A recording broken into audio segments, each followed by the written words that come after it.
Hello, here we go again with the traditional game between Fred and Tuno played on IGS on 2 handicap and reverse Komi 5.5 this time. White won by 17.5, but both black and white tried to play the early Sansan invasions in Fuseki, so that's quite interesting to see, especially being a handicap game. Usually in a handicap game, it's more interesting for white to start with moves on 3-4 or 3-5 or 5-4. So the Josekis involved are usually a bit more complicated than the Hoshi ones, but well, it's a matter of choice in the end. It works fine to play a Hoshi or a Sansan in the beginning as well. It's just that things are a little bit simpler for black attacking a stone like Q4. So white decides to play the first early Sansan invasion in this game. It doesn't matter which side the black blocks, it will be pretty much the same thing in this case. So black goes for a very simple follow-up Nobi, then extends in the top. Now usually here when white pushes one more time on the third line, black is supposed to play one Hane in the head of 3 stones. So this exchange is center for black, and black can decide later whether he wants to continue with a Hane in the corner or a double Hane or a combination of Hane in the corner and then double Hane on the side, or simply Nobi. But all these options can wait. So right now, after playing the exchange of 1-2 in center, black can extend in the top, and it's okay to extend right in the middle, or simply play away. Either attack the corner from one side or the other, or play his own Sansan invasion, which actually will happen in the game. So playing J17 looks a little bit too narrow because it's much closer to the wall than to the top right corner, and also allows white to step to the fourth line. So white can Hane here right away and either Nobi to build the fourth line or double Hane. Double Hane it's an option too. Black usually extends and white connects. So this way white starts to build more on the left side. And if black tries to resist, for example, Atari and then play another Atari or extend, white is happy to build more like this on the left side. And if black simply extends to save the stone on the left side, now there's a problem, because in the top white can use the Hane on the second line, which removes black's liberties. So if black blocks here, white can use the Atari and capture 3 stones. So this will be an early disaster for white. Now if we go back a little bit to black's Nobi at d15, here white can also play just Keima on the second line to secure the corner, and then black can either extend in the top as he did in the game around J17. I still prefer an extension at K16 to be somewhat in the middle between the wall and the top right corner stone, but black can also ignore completely. I mean, the 3 stones in the top are very resilient, so if black plays, for example, O17 or any kind of tenuki, even when white approaches the top, black can still handle the position with the 3 stones. For example, black can play a Kosumitsuke and then Hane in the corner. Now if white blocks, black can also separate, and when white goes for the top, black actually trades. So now black separates the 2 stones on the left side. If white comes out, black can put pressure here. If white extends for a base on the left, black will separate in the top like this, and well, make shape or pincer. So black can fight even without extending right away from the 3 stones.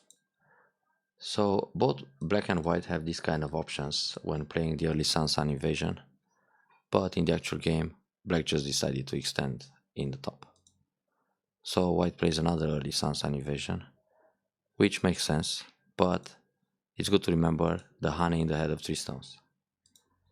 Also on the right side, it's good enough to play R14 and then extend back. But okay, Sansan invasion, it's not a bad move, especially nowadays when everybody does it. The top AIs, the pros, so it's super trendy. Black goes Nobi again, Black can think about Hane and double Hane. So the most common variation is Atari, capture one Ponuki on the right side and give up the 2 stones in the top. Then white can push along or simply play away, maybe another Sansan invasion.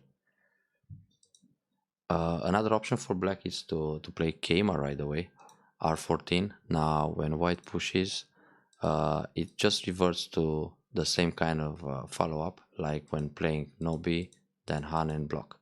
And again, black can decide whether to Han again in the corner or just leave the position like this. Play on the left side in center, then invade the lower right corner. This is absolutely fine too. So back to the original game. White plays Keima this time, so black is center. Black extends in the top again, but having those 2 stones on the third line feels a little bit flat, and black looks like it's going to build less. If black wants to extend in the top, this time should play on the 4th line, so alternate a little bit the 3rd line with the 4th line and try to build more. That's a good move actually to reinforce the top side, but black can also consider the Kosumitsuki on the right side to see how white reacts. White can block, extend or Hane, and then if Hane happens, black will just block. If white connects, black can Hane on the left side once and then extend or jump. So this way black is hoping for a bigger moyo in the top, not just a tiny extension to secure the third line. So once again we can see black style being very conservative and very territory oriented, which is not bad in general, but if you play too concerned about the small areas, then you lose the big picture from sight and in the end just fall behind and lose the game. So gotta be a little more active as well. White invades the Sansan. No wonder. It's an experimental Sansan game, I think. So go out, black extends again, game on the second line. This seems to be like the easiest pattern, both for bots and human players. And black invades the Sansan too. Yeah, that's a good decision actually. So black can leave the 3 stones on the left side, as it happened here. The extension can wait. Nice decision for white to block at Q3 here. And probably in this case, white can also consider the double Hane. Because if black is taking the Ponuki in the direction of S14, it's not so interesting for black to develop that area. But for white to go for the bottom side, it's quite nice. So this is an option. But also fine to play the Nobi. And one Hane. We see both black and white in this game miss the Hane in the head of 3 stones in this case, like it happened in the top left corner. So one Hane here, and then let's say, well, Hane in the top is still very big, but let's just say white plays a move like G3 to reinforce the bottom left corner and also expand the bottom moyo while putting some pressure on the 3 stones on the left side. So again, black has the opportunity to play one Hane in the top left and then consider a way to defend his 3 stones, probably an extension at C9. So back to the game, white extends to the middle of the side. Well, this extension can be played also after the exchange on the right. So one Hane in center and then extend to the middle. And usually here, oftentimes we see black just playing Atari and descent. And this is a way to refute all other follow-ups for white in that corner. Because if nothing happens, so let's say black extends on the left side, white can decide to go R2 and then play double Hane or inside cut.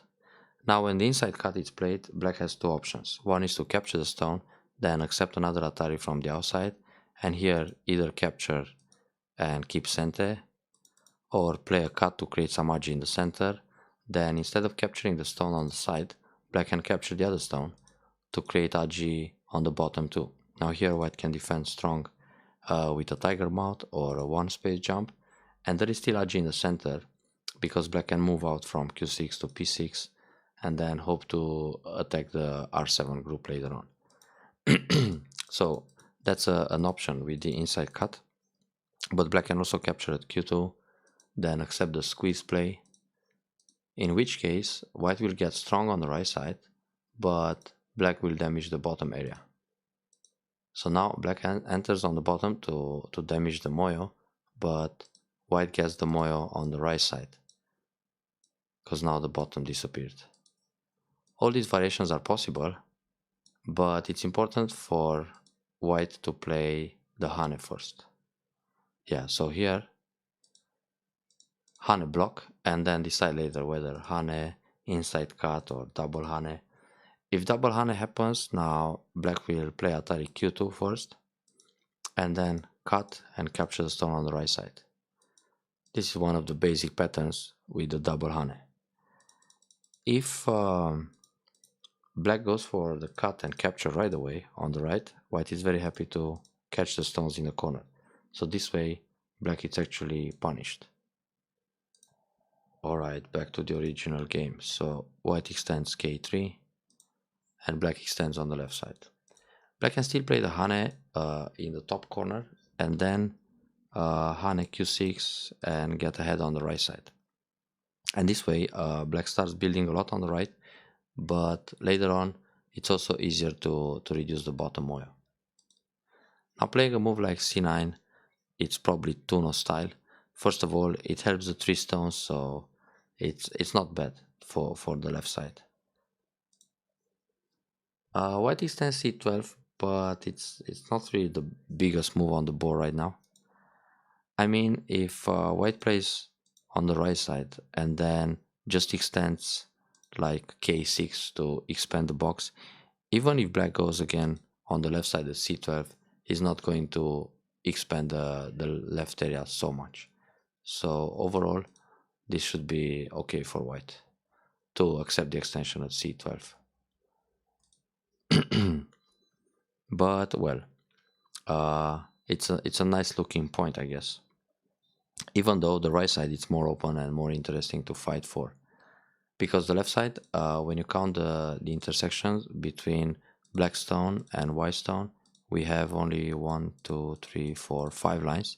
So that area, it's not as large as the space on the right side. So it's obvious that the right side is the most open side to fight for at this stage. And also it's important to reduce the black moyo in the top for white. Black answered, making the box very polite and solid. So white is center. Finally, the Hane in the head of 3 stones. It's coming at move 29, not earlier as it was supposed to be. And white simply steps ahead. Now, well, white can consider R2 and double Hane and so on, as we've seen in the previous variations. But playing no beat's also an option. The thing is, black can push again in center, very good. And now black can think about some moves to reduce the bottom side. For example, a cap move like k5. This is a good way to reduce the moyo. Also, black can play Kosumitsuke here to keep white low, press white down, and then the cap move, because the cap move can connect easily to the stones on the left. Now, if white still wants to keep the territory on the bottom side, black will just make a very light formation, and black is also building in the center while keeping the white area, the white bottom area very low, or well, limited. So this was actually a pretty deciding moment of the game. So when black plays j15, black thinks it's enough to reinforce the top side and build that area, but white can also build a lot on the bottom. Now white is trying to reduce the left and then grow the bottom side, but the proper way would be to just play a 2-space jump and create a box here. Moyos are oftentimes good to be built in a box shape. Also, for white to play a move like this, it's very dangerous because black can separate next. So black can play a 1-space jump or Kosumi and then Keima. Black should find ways with fighting spirit to separate f6 from k3. Kema like this, it's an option too. But black decided to keep his left side. And now white can simply connect with the Kema. And in that case, the exchange in the middle was a positive play by white. Somewhat an overplay that was unpunished. White is trying the same thing in the top, but again, black can just separate. Actually, for white to grow from the corner to the center, white can think about this schema. And that's also a move that reduces or limits the top moyo expand too much towards the center. Like this, black can play Kosumi, threatening to kill the stones on the right, so white has to Nobi, and then Keima like this, and this will separate the stone in the middle from the group on the side. And this shows fighting spirit, especially with all that thickness in the top. Now this kind of jump can be only Ikki and Tobi, because if black tries to separate, in the end black will just capture one stone, so there's a lot of effort for black to take one stone, and again white kinda got away unpunished.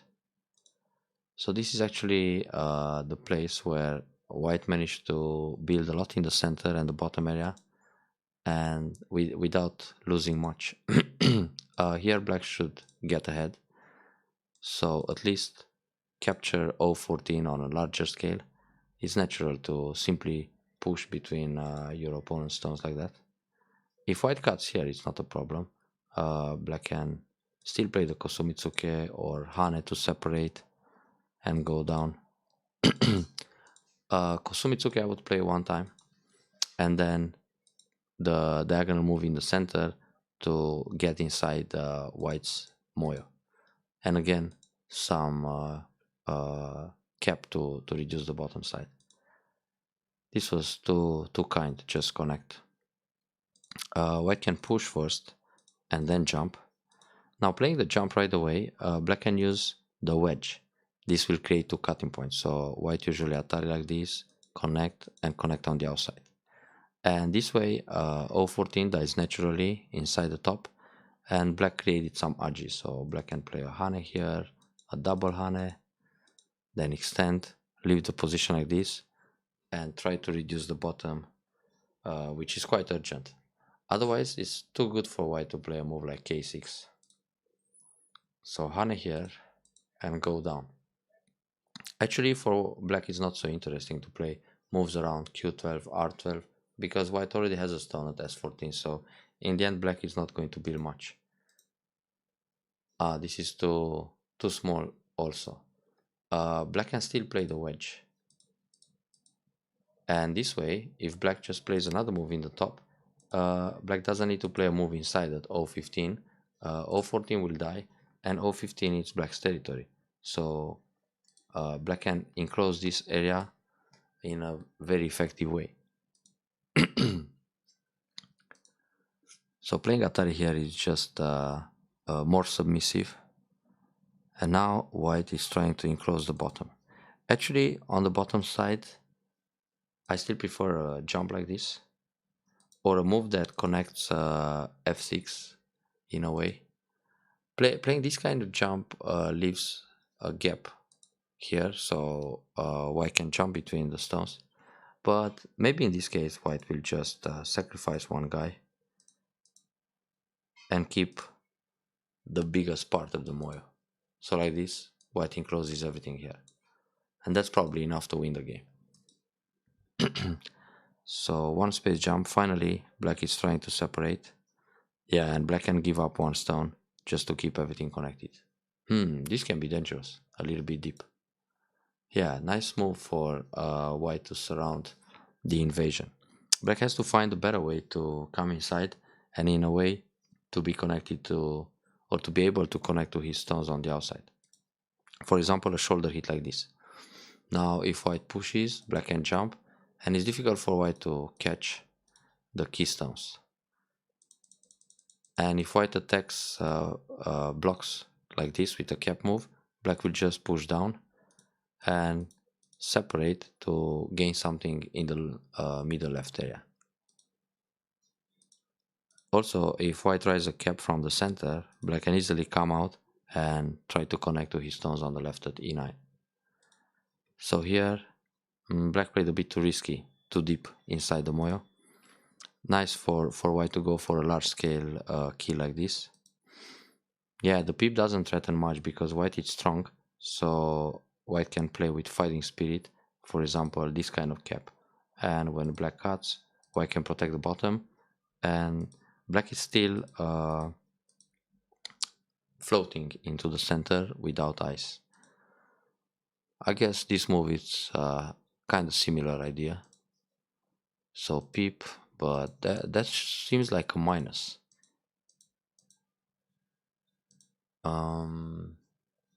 Here I should think about Hane. Atari connect, Atari here go out, connect and cover. Now if black cuts, white can capture a stone in a net, and if black comes out, white can protect with a hanging connection. Well, black has some eye shape in the center, but probably still not enough. And another way here is to play the counter Atari. If black connects, white captures, and if black captures, white can cut with Atari from behind, and this will be a ko, but a pretty spectacular one. So when black pushes here, white can just take again and seal the middle. Well, Nobi. No more cuts. Actually here, white can cut one time and then Hane. And if black tries to escape, white will Atari, connect and connect. So playing the cut at k10 is just bait to be able to surround the center. But of course, black can struggle more with some tsuke. Might be a little difficult to kill. But even so, white can profit a lot attacking severe. Like this, black will probably escape. Yeah, it's impossible to surround anymore now. If white plays the Hane and black Hane also, white will cut, Atari once, white has to go out, black can threaten to capture the two stones in the middle, white needs to protect, and black will just escape in the center and catch the two mark stones faster. So this is a good way for white to, for black to escape. Therefore, white has to retreat and stop the severe attack here. Well, now that stone is no longer important. So white can play a jump, give up that guy, connect solid, and black will probably extend again to stay safe and connect it. But white still build a lot in this area. The descended center, then just play endgame. This Hana I still like. And this time Hana in the top and connect.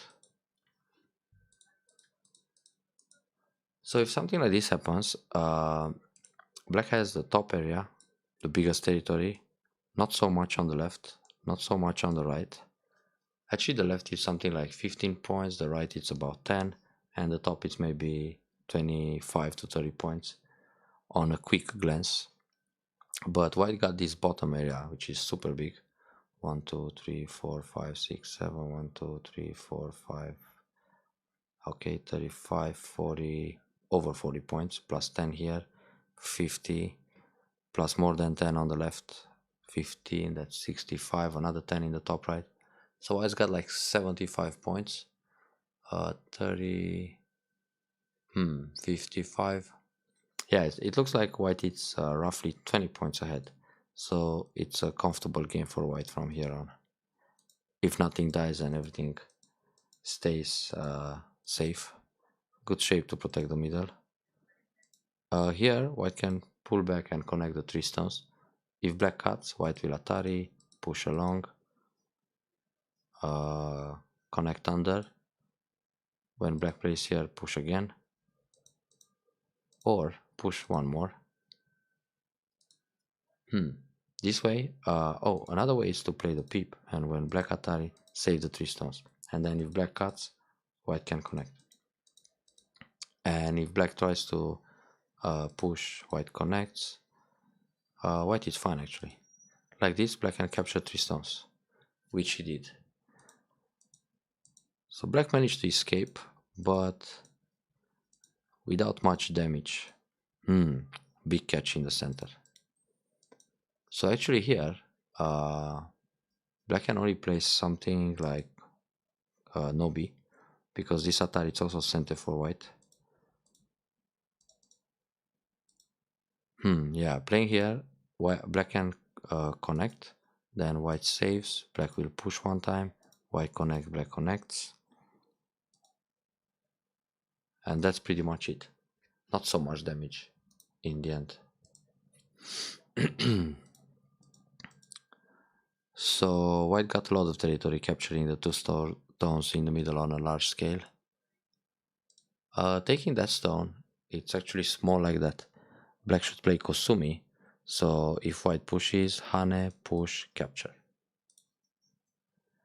Like that, white can still peep and jump into the top. In fact, the peep is better. And leave it like this, keep center. Okay, that was center too. The Kema was very good. Fine. That push can wait. Just Atari here once. Leave the push for 1 point in center as a cotret. Yeah, this descent on the second line is very good. Also playing on the first line in center. Excellent. Both sides. That was pretty big too. R2 and Q2. So white is playing really well in the end game here. Yeah, probably the last large big point to grab. A Kema here in center would be fine too. Oops. Yeah, like this it's okay.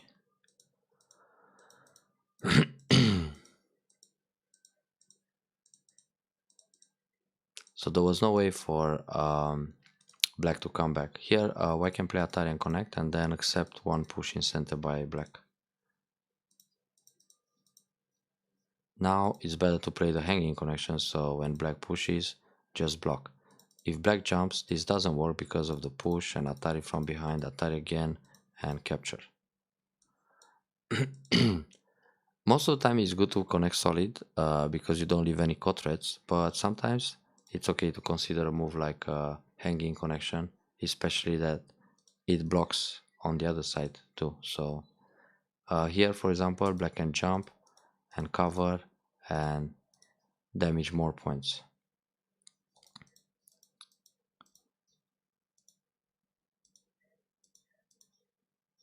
Oh, now actually white can play S9, then throw in Atari from behind, Atari again, and black is not supposed to connect because he loses everything. So black will protect like this, white takes back 2 stones, black captures 1 stone back, and we leave it like this. So that's a better way to protect against the monkey jump in this case. Therefore, black shouldn't play the monkey jump. It's better for black to play the push and then just go down. Or jump like this and then connect. But this will end up gote. So playing the push and block, it's center for black. Now of course white can block in center here and then Atari. Black damage more, but in the end gote. Okay. And this is it. This Atari is no need. Doesn't do anything, looks like a time Suji.